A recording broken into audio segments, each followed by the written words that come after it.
मैं यहाँ पर संविधान की अच्छाइयां गिनाने नहीं जाऊंगा, क्योंकि मुझे लगता है कि संविधान कितना भी अच्छा क्यों ना हो, वो अंततः बुरा साबित होगा अगर उसे इस्तेमाल में लाने वाले लोग बुरे होंगे।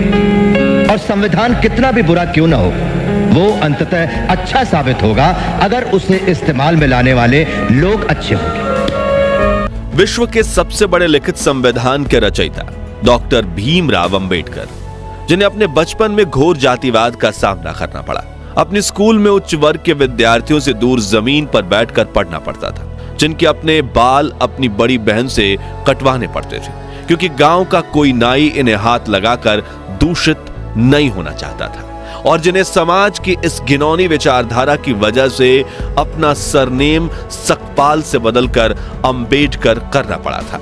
फिर भी वो इतनी शिक्षा प्राप्त कर चुके थे कि उन्हें भारत का सबसे ज्यादा पढ़ा लिखा व्यक्ति माने जाने लगा। कैसे उन्होंने अपने लोगों के हक के लिए दशकों तक आवाज उठाई, क्यों बाबा साहेब अपनी सेहत पर ध्यान न देकर भारत के महान संविधान की रचना कर रहे थे, और आखिर में तो वो अपना धर्म ही बदल बैठे जो बौद्ध धर्म अपनाया। और इस धर्म को अपनाते वक्त उन्होंने कौन सी 22 प्रतिज्ञाएं ली थी जिन पर काफी विवाद हुआ था।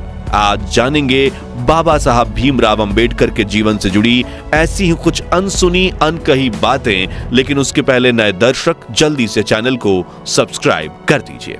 14 अप्रैल 1891 के दिन मध्य प्रदेश के महू जिले में रहने वाले रामजी मलोजी सकपाल और भीमाबाई के घर एक बेटे का जन्म होता है।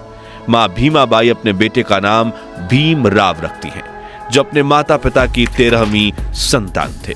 5 साल की उम्र में अंबेडकर का स्कूल में दाखिला करवाया जाता है, लेकिन छोटे से भीम को जल्द ही बात समझ में आ जाती है कि समाज में उनके परिवार के साथ भेदभाव किया जाता है। स्कूल में उन्हें स्टूडेंट्स के डेस्क से दूर कोने में जमीन पर बिठाया जाता था। लंच ब्रेक में उन्हें उस बर्तन से पानी नहीं पीने दिया जाता था जिससे बाकी बच्चे पानी पीते थे। उनके बचपन से जुड़ा एक आंखों में आंसू ला देने वाला किस्सा यह है कि एक बार भीमराव और उनके बड़े भाई को गर्मियों की छुट्टियां मनाने के लिए गोरेगांव जाना था, जहां उनके पिता कैशियर की नौकरी करते थे। दोनों भाई ट्रेन में बैठकर गोरेगांव पहुंच जाते हैं, लेकिन काफी देर इंतजार करने के बावजूद उनके पिता रामजी सकपाल उन्हें लेने के लिए स्टेशन नहीं पहुंचते। भीमराव और उनके भाई ने साफ सुथरे कपड़े पहन रखे थे और उनके चेहरे पर मासूमियत झलक रही थी। जो देख स्टेशन मास्टर इनके पास आकर पूछता है, तुम कौन हो और कहां जा रहे हो? तभी भीमराव बिना कुछ सोचे समझे ये बता देते हैं कि वो महार जाति के दलित हैं, जो सुनकर स्टेशन मास्टर के चेहरे के भाव बदल जाते हैं और वो इन्हें बिना कुछ कहे वहां से चला जाता है। कुछ देर बाद दोनों भाई अपने पिता तक पहुंचने के लिए एक बैलगाड़ी किराए पर लेने की सोचते हैं, लेकिन बैलगाड़ी चालकों तक की भी बात पहुंच चुकी थी कि ये लोग अछूत और अस्पृश्य वर्ग के हैं और वो इनसे बात भी नहीं करना चाहते थे। काफी ठोकरे खाने के बाद एक बैलगाड़ी वाला इन्हें सवारी देने के लिए मान गया, लेकिन उसने इनसे दोगुना किराया मांगा और कहा बैलगाड़ी तुम्हें खुद ही चलानी होगी, और वो बैलगाड़ी से पैदल चलने लगा क्योंकि उन्हें इनसे दूषित होने का डर था। यह घटना भीम के दिमाग पर काफी गहरा प्रभाव डालती है, जिसके बाद उनका ध्यान हर उस घटना पर जाने लगता है जिसमें उन्हें लोगों ने अलग और अछूत महसूस करवाया था। इसी तरह गांव का कोई नाई इनके बाल भी नहीं काटता था, बल्कि इन्हें घर ही अपनी दादी से बाल या दीदी से बाल कटवाने पड़ते थे। इन्हें गांव के मुख्य कुएं से पानी खींचने पर मनाही थी और कोई बड़ा वर्ग इन्हें अपने घर में प्रवेश तक नहीं करने देता था। इसी तरह बचपन से ही भीम को जातिवाद का अनुभव हुआ और वो हमेशा इसे बदलने के बारे में सोचने लगे, लेकिन इस भेदभाव के बावजूद उन्होंने अपनी पढ़ाई लिखाई से ध्यान नहीं हटाया। भीमराव की किस्मत कुछ मायनों में अच्छी भी थी, जैसे कि स्कूल में कृष्णजी केशव अंबेडकर नाम के टीचर थे, जो ऊंची जाति के होने के बावजूद भीमराव को पसंद करते थे, और उन्होंने ही भीमराव सकपाल को अपनी सरनेम देकर भीमराव अंबेडकर बनाया था, ताकि उच्च शिक्षा के दौरान उनके साथ भेदभाव ना हो। साथ ही पिता रामजी मालोजी सकपाल बेटे भीमराव को अच्छी शिक्षा दिलवाने के लिए मुंबई ले आए। अब यह शहर तो बहुत ही आधुनिक था, लेकिन यहां भी दलितों के प्रति लोगों की सोच उतनी ही छोटी थी। इसलिए जब भी भीमराव अंबेडकर की असली पहचान सामने आती, उन्हें जातिवाद का सामना करना पड़ता। खैर, पढ़ाई में ध्यान देते हुए उन्होंने 17 साल की उम्र में मैट्रिक की परीक्षा पास कर ली। अपने समुदाय में मैट्रिक पास करने वाले वो पहले इंसान थे। इसी साल भीमराव की शादी रामाबाई से करवा दी गई। मगर शादी के बाद भी भीम ने पढ़ाई जारी रखी और अगली इंटरमीडिएट परीक्षा डिस्टिंक्शन के साथ पास की। लेकिन अब उन्हें आगे पढ़ने के लिए उनके पिता के पास पैसे नहीं थे। लेकिन वो कहते हैं ना, जहां चाह होती है वहां राह होती है।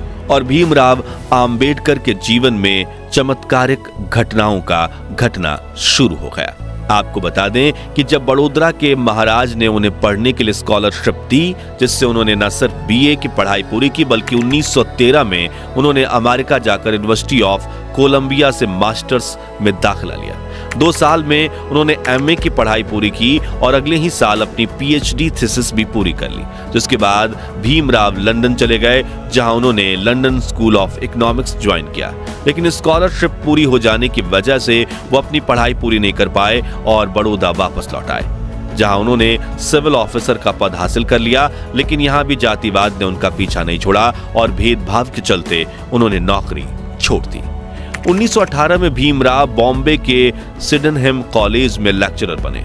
साथ ही उन्होंने दलितों की आवाज दुनिया तक पहुंचाने के लिए मराठी अखबार मुक नायक की भी शुरुआत की, क्योंकि अपने धर्म की वजह से वो इतनी ठोकरें खा चुके थे कि अब उन्हें समझ आ रहा था कि अब अपना हक पाने के लिए उन्हें आवाज उठानी पड़ेगी।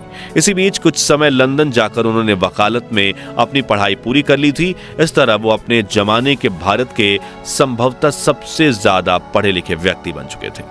डॉक्टर भीमराव बाबा साहब अम्बेडकर को शुरू से ही पढ़ाई से काफी लगाव था, इसलिए उनके पास भारत की सबसे बड़ी पर्सनल लाइब्रेरी हुआ करती थी। मशहूर लेखक जॉन गुंथर अपनी किताब इनसाइड एशिया में लिखते हैं कि जब 1938 में मेरी राजगृह में अम्बेडकर से मुलाकात हुई थी, तब उनके पास 8000 किताबें थी और उनकी मृत्यु तक यह संख्या बढ़कर 35,000 तक पहुंच चुकी थी। डॉक्टर भीमराव अम्बेडकर के निकट सहयोगी रहे शंकरानंद शास्त्री भी अपनी किताब में लिखते हैं कि मैं 20 दिसंबर 1944 की दोपहर 1 बजे अम्बेडकर से मिलने उनके घर गया। उन्होंने मुझे अपने साथ जामा मस्जिद इलाके में चलने के लिए कहा, जो इन दोनों पुरानी किताबों को खरीदने का अड्डा हुआ करता था। जब हम वहां पहुंचे तो लोग उनके चारों तरफ इकट्ठा होने लगे, लेकिन इस भीड़ में भी उन्होंने विभिन्न विषयों पर तकरीबन 2 दर्जन किताबें खरीदी। यहाँ एक दिलचस्प बात यह है कि किताबों का इतना बड़ा संग्रह होने के बावजूद वो अपनी किताबें किसी को पढ़ने के लिए उधार नहीं देते थे।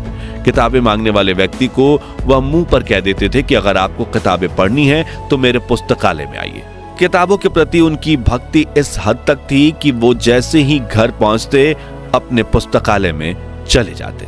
उनके पास कपड़े बदलने का समय तक नहीं होता था, फिर वो एक पुस्तक चुनकर पढ़ने बैठते थे। उनके अनुयायी बताते हैं कि रात में अम्बेडकर अपनी पढ़ाई में इतना खो जाते थे कि उन्हें बाहरी दुनिया का कोई ध्यान नहीं रहता था। अम्बेडकर जी अपने स्टूडेंट्स से कहते थे कि तुम्हारे पैरों में जूते भले ना हो, लेकिन तुम्हारे हाथों में किताब अवश्य होनी चाहिए। खैर, बाबा साहब अम्बेडकर की लाइफ जर्नी पर वापस आए तो वर्ष 1924 में उन्होंने बहिष्कृत हिताकरणी सभा के नाम से एक एसोसिएशन की शुरुआत की, जिसका काम दलित विद्यार्थियों के लिए हॉस्टल, स्कूल और मुफ्त लाइब्रेरी स्थापित करना था। साथ ही वो कई सभाओं में हिस्सा लेकर दलितों की समानता को लेकर सवाल उठाने लगे। फिर चाहे 1972 का महार सत्याग्रह हो, गोलमेज सम्मेलन हो या फिर संविधान सभा में दलित अधिकारियों के लिए आवाज उठाना हो। इस बीच उन्होंने ये बात नोटिस करी कि महार जाति जिस हिंदू धर्म को मानती है, उसी धर्म की बाकी जातियां उनके साथ अछूत व्यवहार करती है। इसलिए उन्होंने 13 अक्टूबर 1935 के दिन नासिक में आयोजित एक सभा में उन्होंने ये घोषणा की कि वो हिंदू धर्म छोड़ने का फैसला ले चुके हैं। पहले तो महार जाति के कुछ लोगों को झिझक हुई, लेकिन 1936 में बाबा साहब ने महार सम्मेलन में मुक्ति कोण पथे यानी मुक्ति क्या है नाम से एक भाषण दिया, जिसमें उन्होंने तर्क के साथ समझाया कि दलितों को अपना धर्म परिवर्तन क्यों करना चाहिए। लेकिन अगले 20 साल तक वो ये तय नहीं कर पाए कि उन्हें कौन सा धर्म अपनाना चाहिए।